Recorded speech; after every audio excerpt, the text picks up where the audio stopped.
President Donald Trump and Russian President Vladimir Putin concluded nearly 3 hours of high-stakes diplomatic talks in Alaska on Friday without securing a ceasefire agreement for Ukraine, despite both leaders expressing cautious optimism about the negotiations.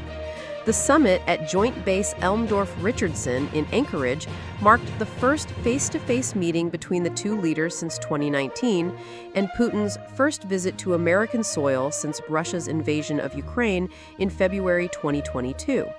Trump greeted Putin with an unusually warm reception, including handshakes on a red carpet and a shared ride in the presidential limousine.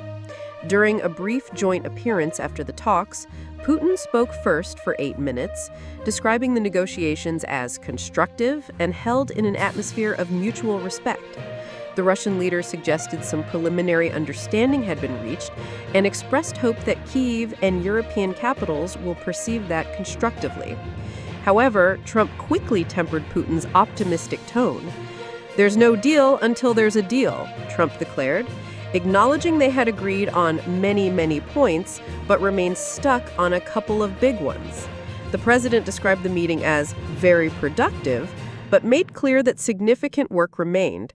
Trump announced his intention to call NATO leaders and Ukrainian President Vladimir Zelensky to brief them on the discussions.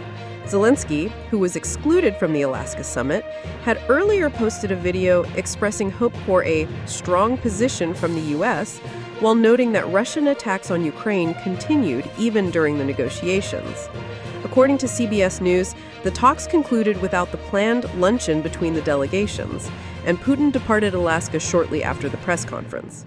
When Putin unexpectedly suggested in English that their next meeting could be in Moscow, Trump replied he could see it possibly happening, despite acknowledging he might get a little heat for such a decision. The summit was attended by Secretary of State Marco Rubio and Special Envoy Steve Witkoff for the U.S., while Putin brought Foreign Minister Sergei Lavrov and advisor Yuri Ushakov. Subscribe for more updates.